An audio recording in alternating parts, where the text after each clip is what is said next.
सुनने को आ रहा है? ब्रदर सबको सुनने को आ रहा है? Yes uncle. Okay can hear. Praise the Lord. और हमारे प्रभु यीशु मसीह के धन्य नाम में आप सबको बहुत बहुत सलाम। और विशेष करके आज की सभा में जो अन्य भागों में से जो उपस्थित हमारे प्रिय भाई बहनों को मैं स्वागत करता हूं। और महाराष्ट्र के विभिन्न भागों में से और भारत देश के विभिन्न भागों में से, मंडलियों में से, और विशेष करके आज हमारे बीच में प्रभु की दास देव सहायम भी है। तो आज हमारे सभा में परमेश्वर के दास लोग भी उपस्थित है।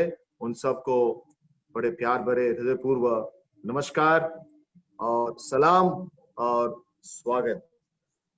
आइए प्रिय भाई और बहनों, हालांकि इन दिनों में हम पवित्र शास्त्र बाइबल में से हमारे जो अध्ययन है, बाइबल स्टडी है, हम जारी रखेंगे। मैं वोपरी कलीसिया को मैं धन्यवाद देना चाहता हूं। मैं अनु को धन्यवाद देना चाहता हूं कि ये मंच उन्होंने तैयार किया है और परमेश्वर ने इस प्रकार के सुविधा हमारे लिए उपलब्ध किया है ताकि इन कठिन दिनों में भी हम जो विश्वासी है, हम परमेश्वर के वचन पर मनन करके परमेश्वर जो हमसे बातचीत करना चाहता है उन आत्मिक स्वर्गीय बातों को हम सीख पाए। और एक विश्वासी के जीवन में उसके ऊंचे मकसद होना चाहिए प्रियो। हर समय, हर काल, हर परिस्थिति में परमेश्वर हमसे बात करता है। परमेश्वर अपने शब्दों को सुनाता है, अपनी वाणी को सुनाता है और अपनी आवाज को सुनाता है। प्रभु यीशु मसीह ने कहा, मेरे भेड़ मेरे आवाज को सुनेंगे, मेरे भेड़ मेरे आवाज को सुनेंगे, मैं उन्हें जानता हूं और वो मेरे पीछे पीछे हो लेंगे। प्रियो, हम क्यों इस प्रकार की बाइबल स्टडी हम करते हैं हालांकि इन दिनों में? क्योंकि चाहे परिस्थिति कैसी भी हो, हमको हमारे प्रभु यीशु मसीह के पीछे चलना है।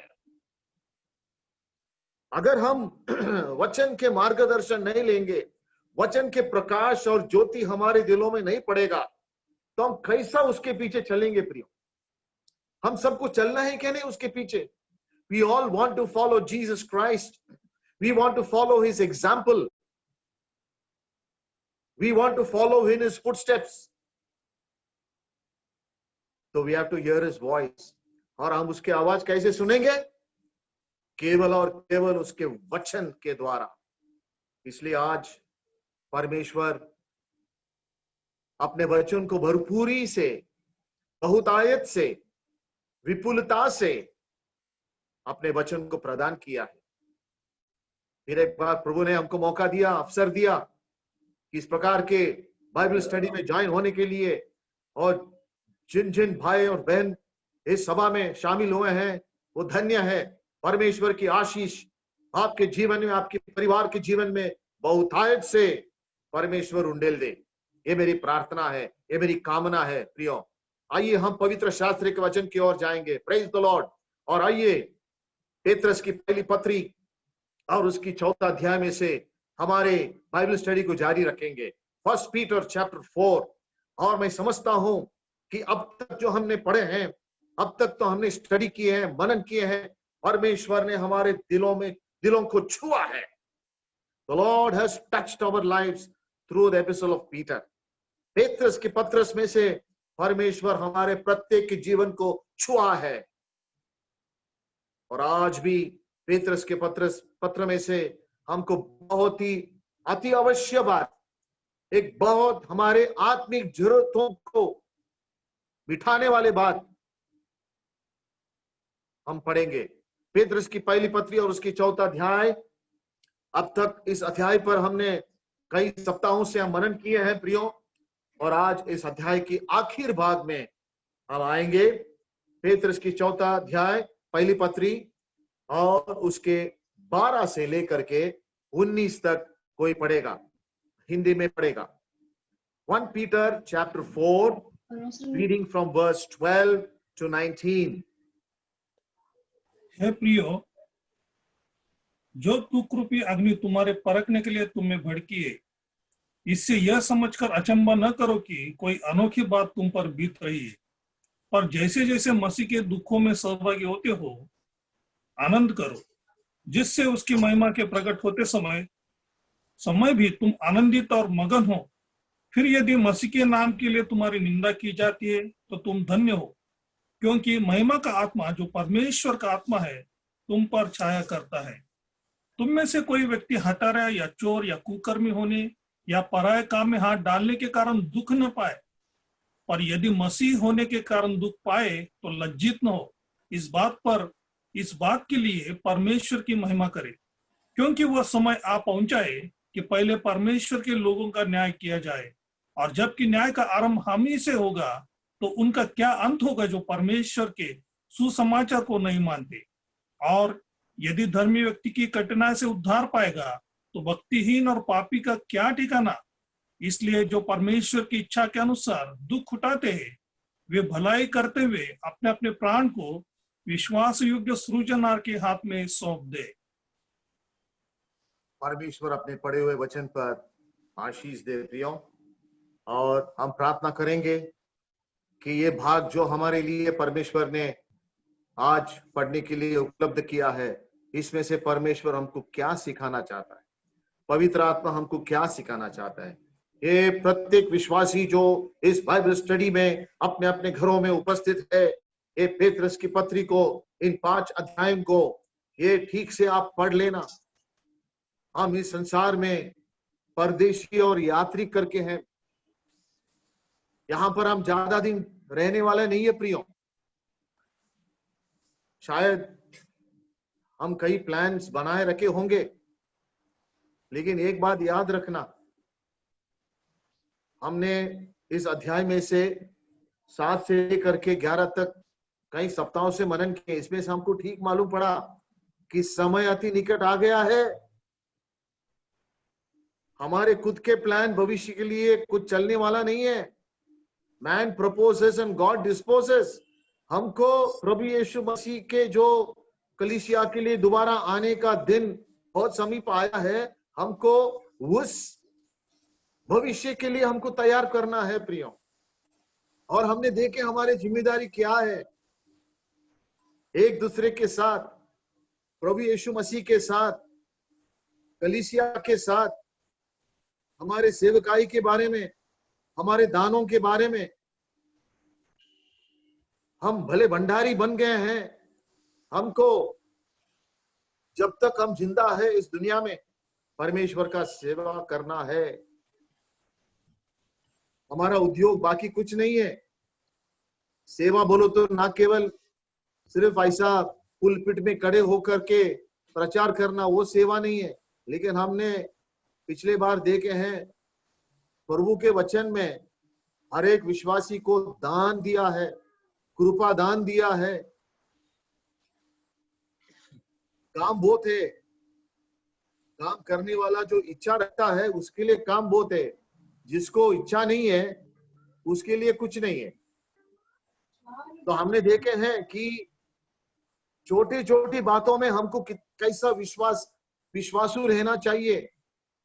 फेथफुल इन स्मॉल थिंग्स, छोटी बातों में, हमारे हर दिन के जीवन में परमेश्वर के लिए, सेवकाई के लिए हमको अवसर बहुत है। तो परमेश्वर बारीकी से देखता है कि हम हमारे व्यक्तिगत जीवन में, दैनिक जीवन में, छोटी बातों में कितना विश्वासु है।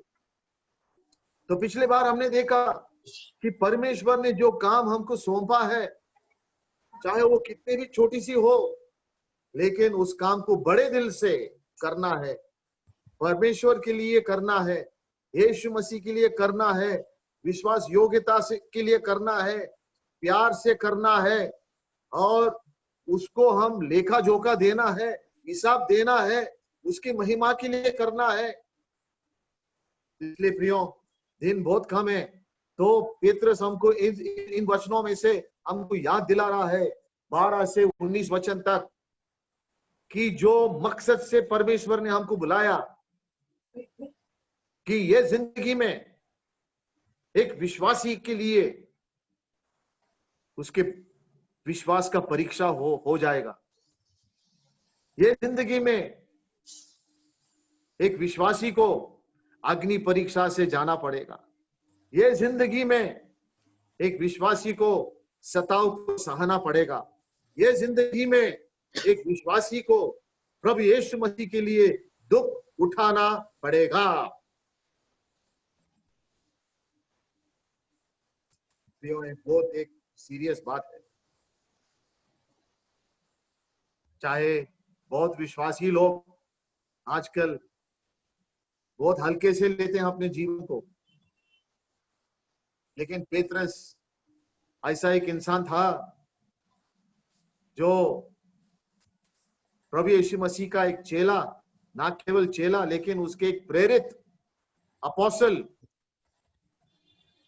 अ फिशर ऑफ मेन, मनुष्यों को पकड़ने वाला,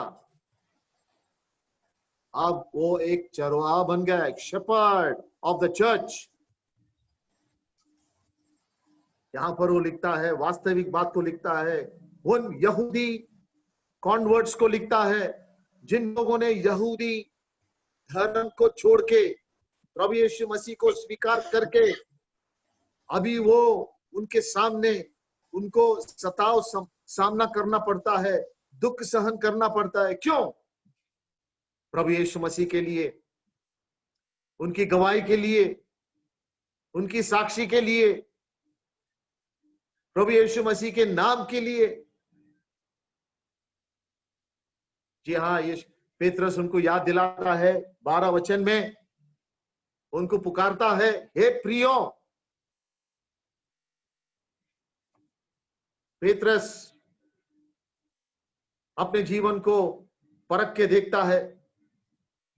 शायद वो सोचता होगा कि जब प्रभु यीशु मसीह अपने क्रूस को लेकर के कलवारी पहाड़ पर जा रहा था, मैं कहां था जब प्रभु यीशु मसीह मुझ जैसे पापी के लिए दुख को सहन कर रहा था। समाज की विपत्ति, रोमी सरकार की सताव। क्या प्रभु यीशु मसीह ने कुछ पाप किया कि लोगों ने इतना सताया उसको? नहीं। प्रभु यीशु मसीह ने कहा, जैसे मुझे सताया गया था वैसे ही मेरे पीछे आने वालों को भी, जो मेरे पीछे आते हैं, जो मेरे नाम लेते हैं, जो मेरे नाम से बुलाए गए हैं, दुनिया उनको भी सताएगी। इसलिए कहा, जो चाहता है मेरे पीछे आने के लिए वो अपने आप को इनकार करे, अपने क्रूस को उठाए। अपने क्रूस बोलो तो क्या प्रभु यीशु मसीह नहीं कहता कि मेरा क्रूस को उठाओ, ये नहीं कहता कि दूसरों का क्रूस उठाओ, वो कहता है कि अपने अपने क्रूस को उठाओ। इसका मतलब क्या है? अगर तुमको मेरे पीछे आना होगा, तुमको दुख सहन करना पड़ेगा। हर एक का मसीह जीवन में परमेश्वर ने दुख का वाटा दिया है। In every believer's life there is a portion of suffering. तो परमेश्वर हमारे ओर देखता है प्रियो, कि क्या हम शिष्यत्व का कीमत चुकाने के लिए तैयार है या नहीं। हम देखेंगे थोड़ी देर में, इन वचनों को हम डिवाइड करेंगे, लेकिन सवाल यह है, पेत्रस लिखता है कि तुम्हारे विश्वास के परीक्षा होना ही चाहिए। अगर नहीं हुआ, ये नॉर्मल नहीं है, अब नॉर्मल है। स्वाभाविक रूप से हम सोचेंगे कि मसीह यीशु के पीछे चलना कि सब सुख, आराम, शांति, समाधान, समृद्धि मुझे सब प्राप्त हो जाएगा। नहीं, वो नहीं। ये सच बात है। लेकिन जो मसीह यीशु के लिए खड़ा रहता है, अपने विश्वास योग्यता से मसीह यीशु के पीछे चलता है, विश्वासियों का दो गढ़ है प्रियो। जो लोग मसीह के पास आते हैं, जो रोटी और मछली चाहिए उसके लिए तो जरूर आते हैं, अपने अपने फायदा के लिए आते हैं, सुख और आराम की जीवन जीने के लिए आते हैं। लेकिन जब मसीह यीशु पीछे देखता है, बोलता है, कोई मेरा अपना क्रूस उठा के मेरे पीछे आना चाहते हो क्या? सिर्फ तुम्हारा रोटी कपड़ा मकान के लिए आते हो? जैसा मैंने दुख सहन किया, मेरे खुद के राष्ट्र के लोग मुझे इनकार किया, मेरे खुद के राष्ट्र के लोग, मेरे खुद के धर्म के लोग, यहूदी लोगों ने मुझे इनकार किया, फरीसियों ने मुझे इनकार किया, सदुकियों ने मुझे इनकार किया, पिलात ने मुझे इनकार किया, रोमी सरकार ने मुझे सताया।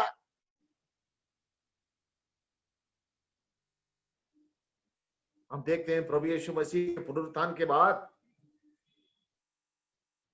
जब अपना दर्शन देता है अपने शिष्यों को, वो कहां बैठे थे? ऊपरी कमरी में, दरवाजा बंद करके।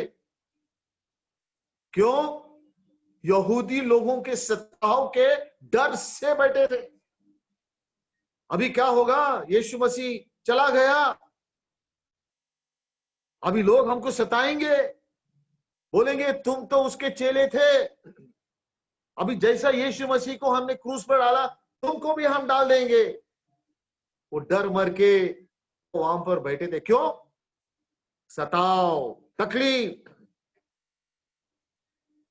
जिन लोग यीशु मसीह के पीछे चलते हैं, उसके नाम को लेकर के, we are the bearers of the name of Jesus Christ, as he suffered we will have sufferings in this world. लेकिन प्रियो, यहां पर कुछ प्रिंसिपल्स है, तो उनको देखना है।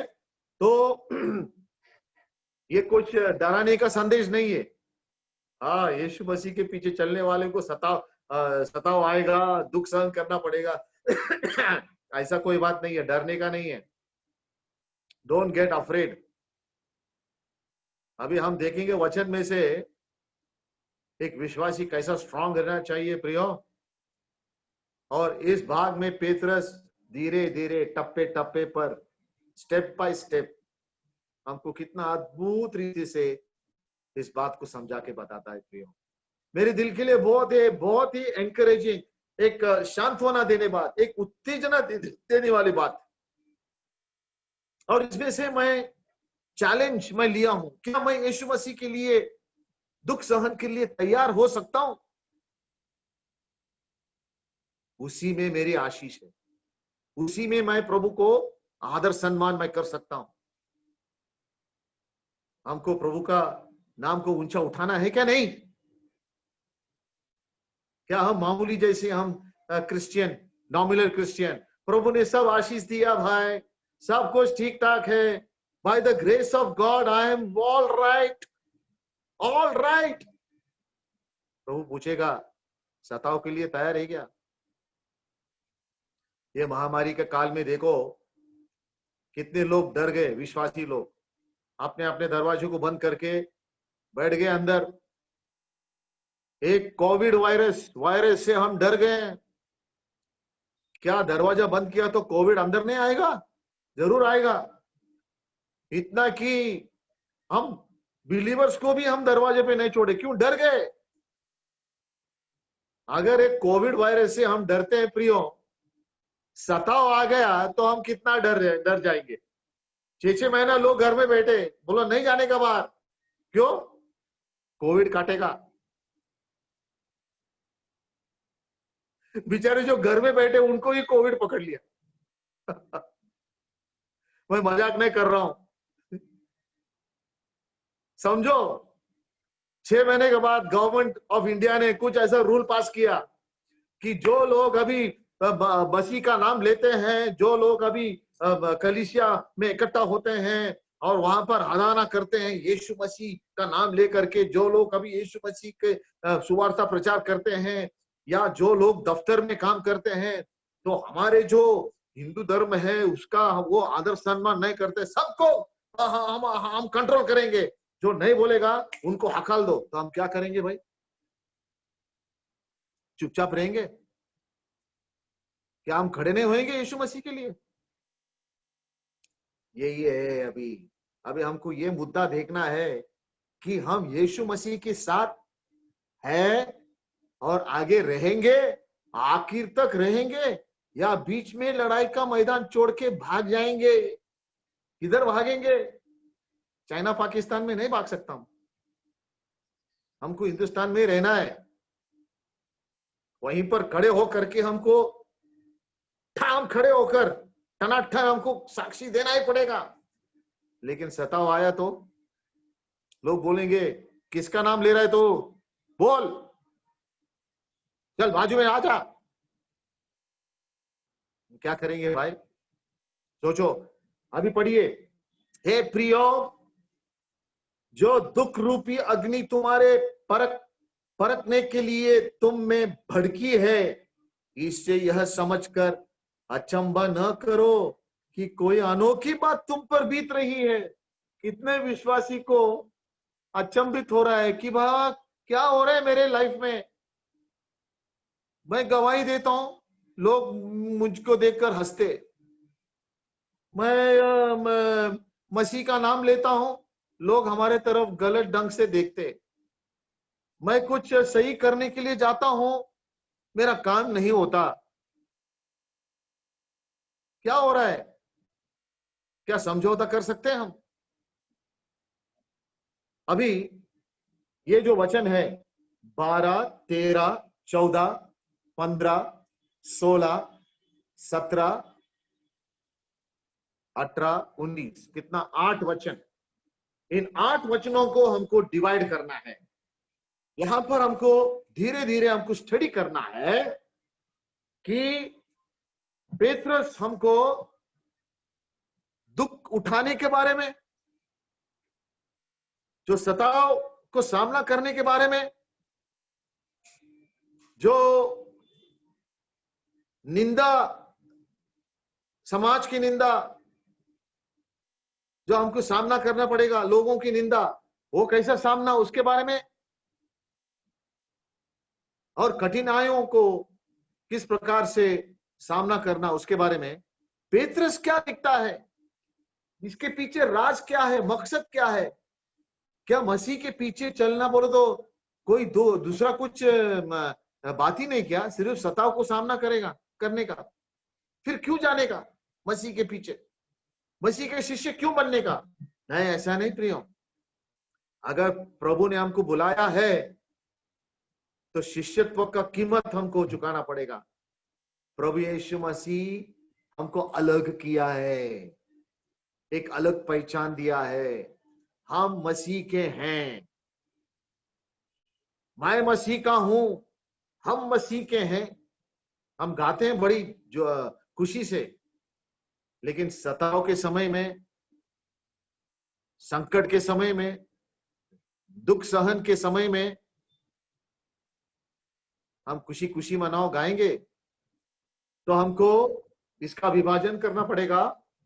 आइए हम इसको 4 डिविजन्स करेंगे। तो मैं आपको टाइटल्स दूंगा इंग्लिश में और हिंदी में, आप इसको नोट करने का। तो आज के स्टडी हम शुरुआत करेंगे और उसको स्टेप बाय स्टेप हम, जैसा वक्त है हमारे पास वैसा हम स्टेप बाय स्टेप देखते जाएंगे। सबसे पहला चैप्टर 4 वर्स 12, वो स्टडी क्या है? Expect suffering. एक विश्वासी को दुख और सताव और संकट का अपेक्षा करना चाहिए। एक्सपेक्ट। एक मसीह होने के नाते एक बाजू में सुख, शांति, समाधान, समृद्धि, ये सब मिला है। मसीह यीशु में हम स्वर्गीय स्थानों में सारे आशीषों के साथ हमको प्राप्त हुआ है, ये सच बात है। लेकिन ग्राउंड रियलिटी में हकीकत बात है, जो उसके शिष्य उसके पीछे जाएगा, उसके क्रूस ले करके उसको दुख उठाना पड़ेगा। हम ना केवल संत है, हम संतों के बीच में बैठे हैं, लेकिन हम सैनिक भी है। We are not only saints but we are soldiers of the cross. सलीब की सैनिक बनकर आज हम एक बड़ी युद्ध के मैदान में, लड़ाई के मैदान में खड़े हैं। तो हमारे दुश्मन कौन है? शैतान है, शैतान। जब तक शैतान इस दुनिया में, संसार में राज्य करता है, तब तक विश्वासियों के पीछे वो लगातार रहेगा।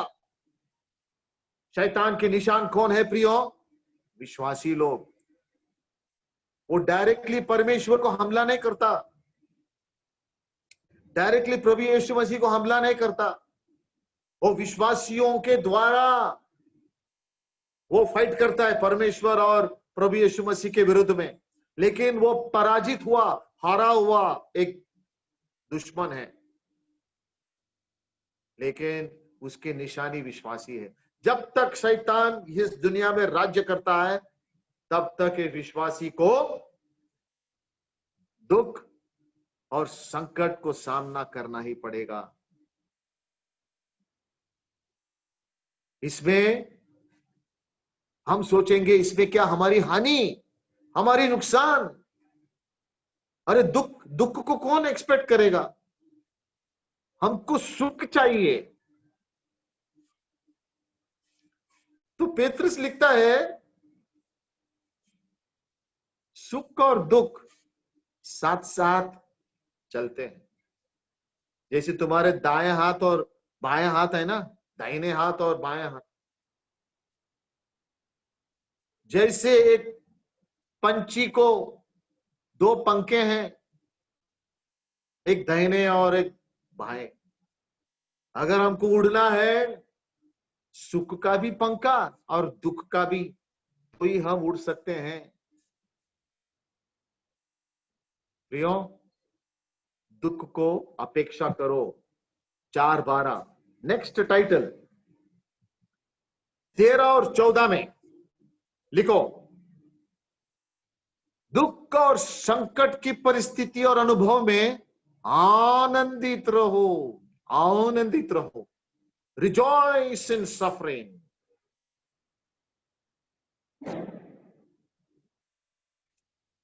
एक मसीह में बढ़ते हुए विश्वासी कितना उदास रहता है। हम पूछते हैं, भाई क्या हुआ? नहीं ब्रदर, कितना प्रॉब्लम्स आते हैं मेरे जीवन में, आप क्या समझे? ये मेरे परिवार में ऐसा होता है ब्रदर, सब गड़बड़ है।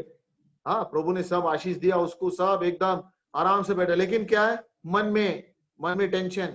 ब्रदर कुछ नहीं हो रहा है, ये नहीं हुआ, मैं प्रभु से कितना प्रार्थना किया, मेरा कोई जवाब मिला नहीं है। अनसैटिस्फाइड बिलीवर, अनकंटेंटेड बिलीवर प्रभु की आशीष को लेकर के भी वो खुश नहीं है। लेकिन एक मैच्योर्ड बिलीवर क्या बोलेगा? मैं परिस्थिति के नीचे मैं जीता नहीं, मैं परिस्थिति के ऊपर मैं जीता हूं। A victorious believer is one who lives above his circumstances.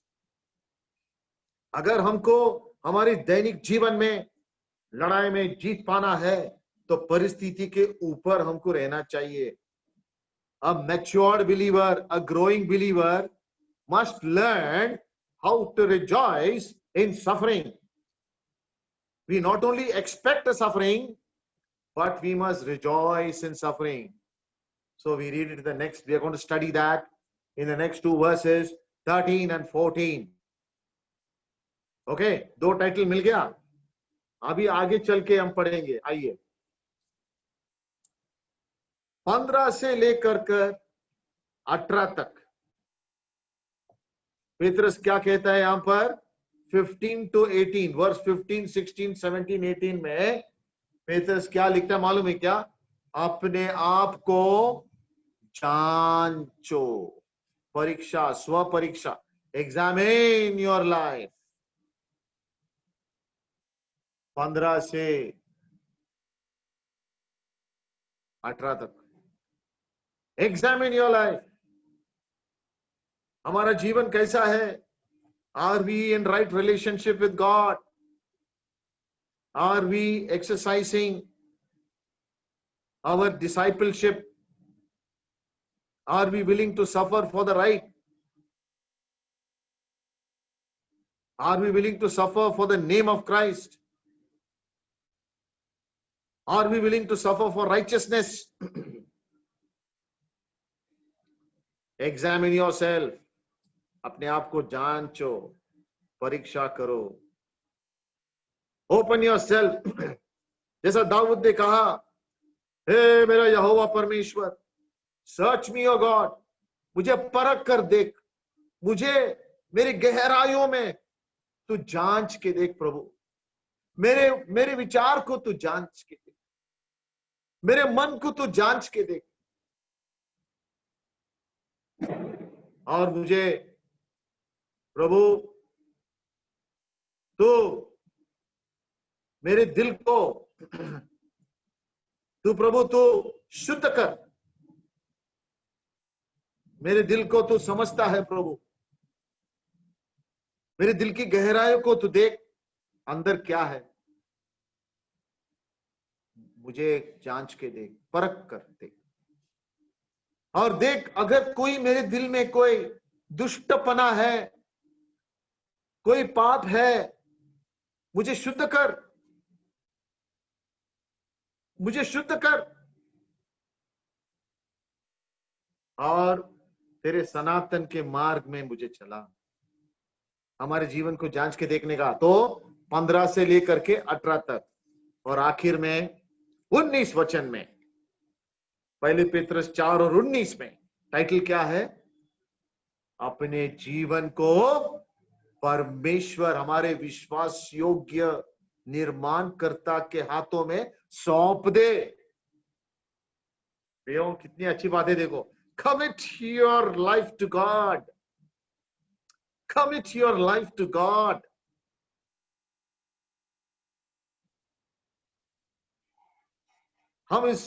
हमारा और इस दुनिया का कोई रिश्ता नहीं, कोई नाता नहीं है। हमारा और हमारा जीवित परमेश्वर के साथ हमारा रिश्ता और नाता है। परिस्थिति कितना भी कठिन हो जाए प्रियो, आज मेरे इस संदेश को सुनने वाले तमाम भाई बहनों को मैं उत्तेजना देना चाहता हूं। ये जो वचन है 1 पीटर 4:19, ये तुम्हारे लिए। 1 पीटर 4:19 क्या लिखा है वहां पर? इसलिए जो परमेश्वर की इच्छा के अनुसार दुख उठाते हैं, वे भलाई करते हुए अपने अपने प्राण को विश्वास योग्य सृजनहार के हाथ में सौंप दे। Oh commit your life to God. आप क्या दुख उठा रहे हो? परमेश्वर के लिए, कलीसिया के लिए, सुसमाचार के लिए, परमेश्वर के राज्य के लिए हम क्या दुख उठाते हैं? हम क्या दुख उठाते हैं? हमारे त्याग क्या है? हमारे सैक्रिफाइस क्या है?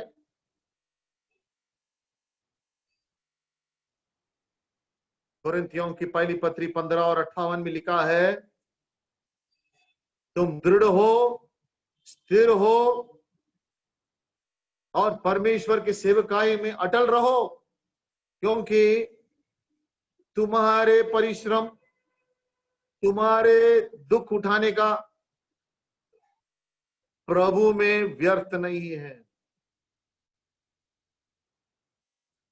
प्रभु के काम, प्रभु के पीछे चलना हम आसानी से कर सकते हैं, लेकिन प्रभु ये देखता है कि मेरे लिए, मेरे पीछे चलने वाले लोग कितना दुख उठाते हैं।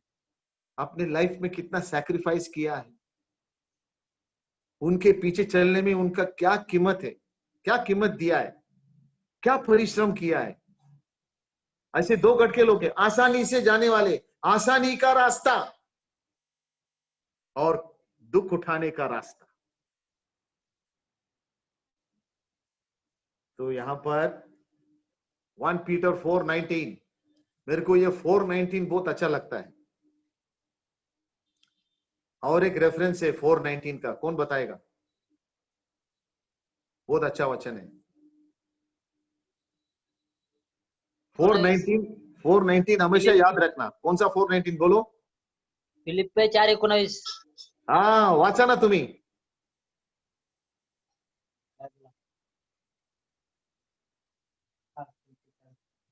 एक मिनिट वाचतो अंकला. हा हा, मराठीत वाचलं चालन का? हो हो, होय होय, अति उत्तम।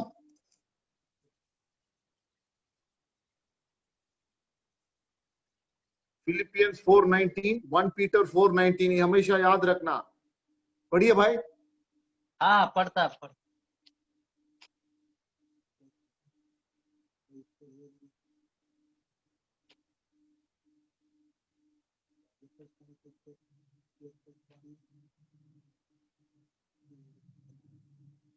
यहाँ पर हिंदी में लिखा है फिलिपियंस 4:19, मेरा पढ़ता अंकल, एक मिनिट. हाँ, हाँ, मैं हिंदी में पढ़ता हूँ, आप निकालो। माझा देव आपल्या सामर्थ्यानुरूप तुमची सर्व गरज ख्रिस्त येशूच्या ठाई गौरवाच्या द्वारे पुरविल. हा, किती किती चांगलं वचन आहे आजच्या जीवनासाठी, आजच्या दिवसासाठी। आम्ही जे विश्वासणारे आहोत, देवाने आपल्या वचनामध्ये 4:19 फिलिप्पी 19 मध्ये, मेरा परमेश्वर भी अपने उस धन के अनुसार जो महिमा सहित मसीह यीशु में है तुम्हारी हर एक गति को पूरी करेगा। ये आप नोट करके, कभी कोई पूछा ना, आप 2 वचन बोलने का, मेरे को दो वचन मालूम है। 4:19 कौन सा 4:19? 4:20 नहीं है, 4:19। फिलिपी 4:19 और पहले पेत्रस 4:19।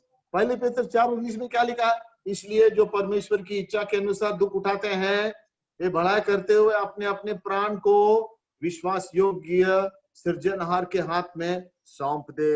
प्रियो, ये 4 टाइटल हमने पढ़े हैं, मैं वापस रिपीट करूंगा। वर्स नंबर 12, 4:12, एक्सपेक्ट सफरिंग, दुख संकट और विपत्ति को, सताव को अपेक्षा करो। अपने हमारे विश्वास का परीक्षा होना है। परमेश्वर हमें देखता है कि हम सताव के समय में खड़े होंगे क्या नहीं। हमारा विश्वास कितना मजबूत है। परमेश्वर ये देखता है कि क्या हम हमारे विश्वास में बढ़ गए हैं कि हम किसी भी सताव के समय में हम प्रभु यीशु मसीह के लिए खड़ा रहेंगे। वो समय आ रहा है प्रियो, ये शुरुआत हुआ है, तब मालूम पड़ेगा कौन सच्ची विश्वासी है, कौन तैयार है। Who is the believer who will stand in the day of persecution? हम देखेंगे वचन में से कोई उदाहरण को, क्योंकि हर विश्वासी जो सुभक्ति का जीवन जीना चाहता है वो सताव को सहन करना पड़ेगा। हमारे दफ्तर में क्यों ना हो, हमारे नौकरी में क्यों ना हो, हमारे पाठशाला में, हमारे अड़ोस पड़ोस में और हमारे परिवारों में भी ऐसे लोग हैं जो सच्चाई को तिरस्कार करते हैं, इनकार करते हैं, और जो मसीह के सुसमाचार को इनकार करते हैं। ऐसे लोगों के बीच में हम रहते हैं आज। उनके बीच में क्या है हमारा साक्षी? कितना भी एक विश्वासी उनको समझा के बताए, लेकिन लोग क्या करते? अपनी गलतियां निकालते हैं। और इस पेत्रस ने अपने पत्री की शुरुआत की भाग में ये जो साधारण रीति से सताव हो रहा है उसके बारे में लिखा है, लेकिन अभी जो लिख रहा है वो सामान्य सताव नहीं, वो कह रहा है कि एक ऑफिशियल सताव है जो अधिकारियों से आएगा। अभी तक क्रिश्चियनिटी उन दिनों में रोमी सरकार के अधीन में था, और जो यहूदी में से बाहर निकल के आए उनको आजादी दी गई थी, तुम आराधना कर सकते हो। लेकिन उनको याद दिलाया गया, पेतरस ने याद दिलाया कि अभी वो आजादी धोखे में है, और अगर तुमको ये अग्नि परीक्षा जो आने वाला है उसमें से पार करना है तो तुमको दुख और सताव को अपेक्षा करना पड़ेगा। लेकिन उस दुख और सताव में तुम आनंदित रहो। तीसरी बात है क्या? अपने जीवन को जांच के देखो। और चौथी बात क्या? अपने जीवन को मसीह और परमेश्वर के हवाले करो। हम देखते हैं प्रियो, हमारी हम आते हैं पहले मुद्दे पे। आज हमको पहले मुद्दा देखने को ही समय मिलेगा। हम धीरे से हम एक एक मुद्दा को लेकर के आगे बढ़ेंगे। सब मुद्दे हमारे दैनिक जीवन में, हमारे व्यवहारिक जीवन में अति अवश्य है, अति महत्वपूर्ण है। अब देखिए यहां पर पेतरस कहता है, हे प्रियो, जो दुख रूपी अग्नि तुम्हारे परखने के लिए तुम में भड़की है, इससे यह समझकर अचंभा न करो कि कोई अनोखी बात तुम पर बीत रही है। जब जब दुख की प्रसंग हमारे जीवन में आते हैं, ऐसा अंग्रेजी में एक सेइंग है, नो गेन विदाउट पेन। किसी को भी दुख दर्द अच्छा नहीं लगता ना। कभी कभी हमको दुख की बात करते हैं। एक प्रकार की दुख है शारीरिक दुख। यदि हम बीमार है, कोई रोग आकार विकार है, तो ऐसे भी कुछ दर्द है जो हमारे शरीर में हमको दर्द हमेशा होता रहता है। किसी को दर्द अच्छा नहीं लगता, दुख होता है। लेकिन उससे भी बढ़कर दुख जो है हमारे दिल में, दिल की दुख। कुछ लोग आते हैं, कुछ गलत बात, गलत व्यवहार, गलत बर्ताव, गालियां सुना के जाते हैं। शारीरिक दुख जो रोग और विकार के वजह से वो चला जाता है। लेकिन जो लोग हमारे दिल को दुख पहुंचाते हैं वो दुख रह जाता है, वो ज्यादा हमको लगता है। बात सही है क्या नहीं? बोलो, हाँ बोलो, ना बोलो, बरोबर है? वो याद रखते हम, अरे मेरा दिल को दुखा है।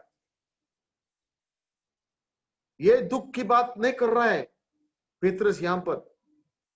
कभी कभी हमको दुख उठाना पड़ता है, हमारे खुद की गलती, खुद की पाप की वजह से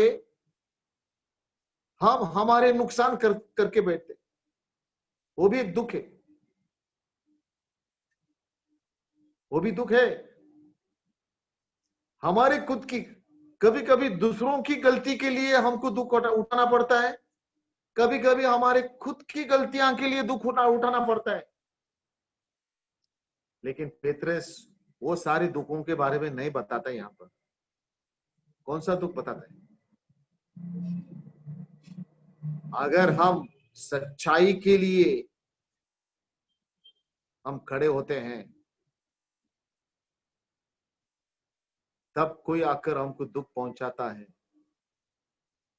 हम जब नीतिबद्धता के लिए, धार्मिकता के लिए हम खड़े होते हैं, जब हमारा जीवन सरलता में, हाँ टेढ़ा जीवन भी हम जी सकते हैं, परिस्थितियों को हम डॉज करके शॉर्टकट ले सकते हैं, लेकिन जो सीधा जीवन, सरलता का जीवन, विश्वास योग्यता का जीवन, प्रामाणिकता का जीवन, a life of integrity and testimony, सच्चाई के लिए खड़ा होना, छोटी बातों में भी, तब उसके लिए हमको दुख उठाना पड़ता है।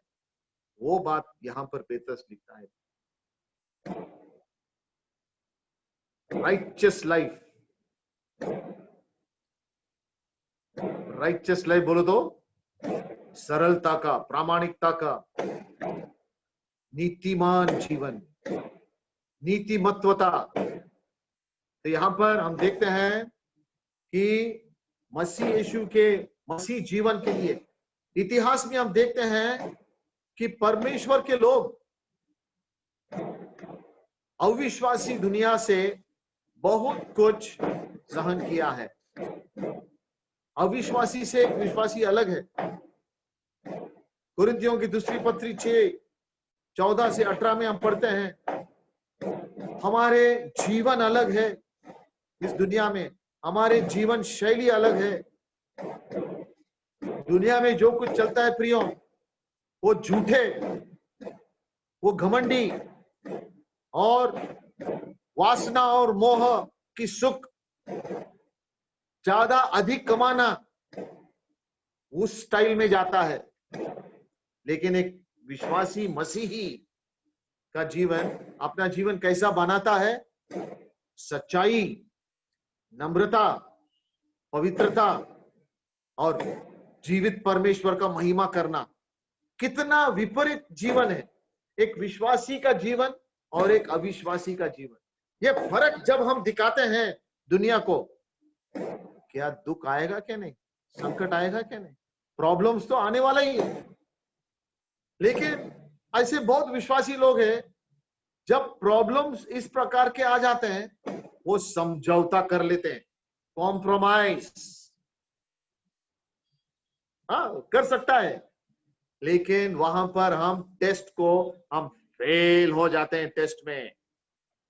और ये बाइबल में हम देखते हैं शुरुआत में से ही ये चल रहा है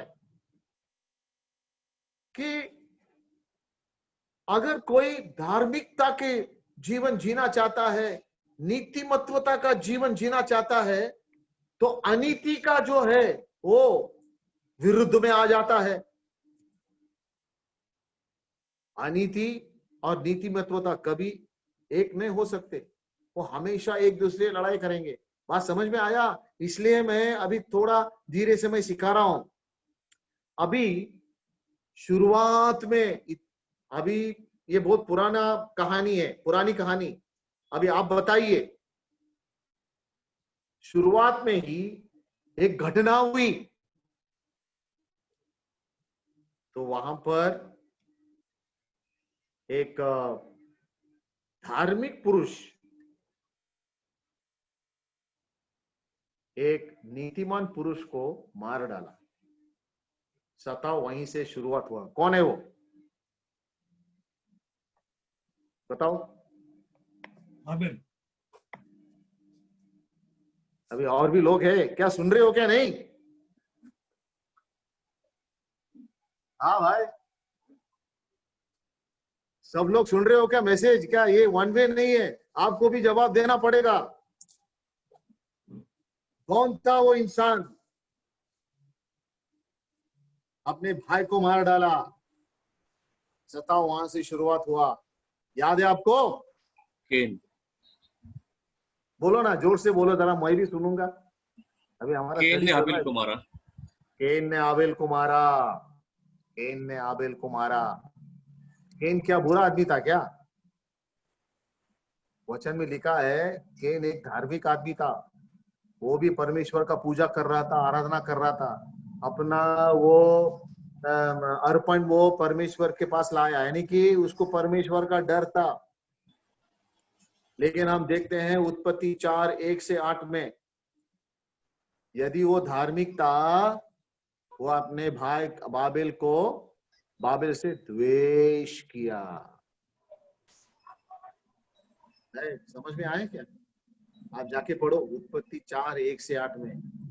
धार्मिक लोग रह सकते हैं, परमेश्वर का पूजा पाठ कर सकते हैं, दिखा सकते हैं वो धार्मिक है, कोई धर्म पालन करते हैं, लेकिन अपने भाई से द्वेष करते हैं, वो उसको बोलते हैं धार्मिकता। आज जो हो रहा है समाज में, आपको समझ में आया? ये हो रहा है, धर्म के नाम से कायन परमेश्वर को जानने का वो नाटक किया, बनावटी धर्म। लेकिन अपने भाई से क्या किया? वो बोलिए, द्वेष किया। द्वेष किया। क्यों? इस मुद्दे को लेकर के हम आज इस स्टडी को समाप्त करेंगे। अभी आपको सोचना पड़ेगा और अगले गुरुवार को ये मीटिंग में उपस्थित करके सवाल का जवाब देना पड़ेगा। भाई, आज जो भारत देश में परिस्थिति है, यही असलियत परिस्थिति है। यीशु के नाम से मैं आपको प्रचार कर रहा हूं। हम देखते हैं ये दुनिया जो है धार्मिक लोगों को सताव नहीं करेगी। पॉइंट सबको अभी पॉइंट मिल गया। तुम धर्म पालन करो, खुश रहो। धर्म पालन करो, क्रिश्चियन रिलीजन भी पालन करो, खुश रहो। धर्म जो पालन करता है कोई सताएगा नहीं उसको। लेकिन आबेल को क्यों मारा काइन ने? आबेल को क्यों मारा? आबेल को क्यों मारा? आबेल भी धार्मिक आदमी था, काइन भी धार्मिक आदमी था, लेकिन काइन ने आबेल से द्वेष किया, उसको मार डाला। क्यों मारा? कौन देगा जवाब मेरे को? मुझे जवाब चाहिए। पहले यूहन्ना 3 और 12 पढ़िए।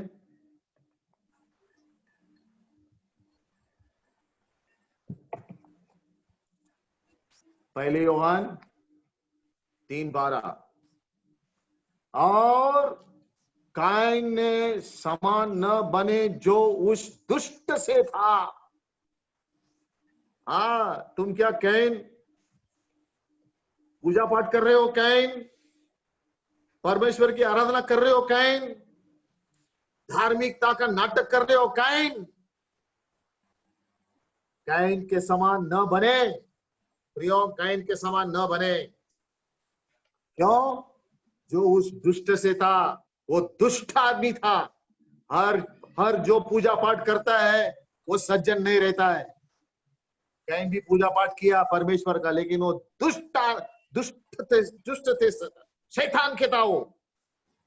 और जिसने अपने भाई को घात किया, जिसने अपने भाई को घात किया, वो अपने भाई को देख रहा था। अपने भाई भी परमेश्वर का आराधना किया, अपने भाई भी परमेश्वर को अर्पण लाया, और अपने भाई का जो अर्पण, आबेल का अर्पण, परमेश्वर को ग्रहण योग्य हो गया, परमेश्वर में स्वीकार किया।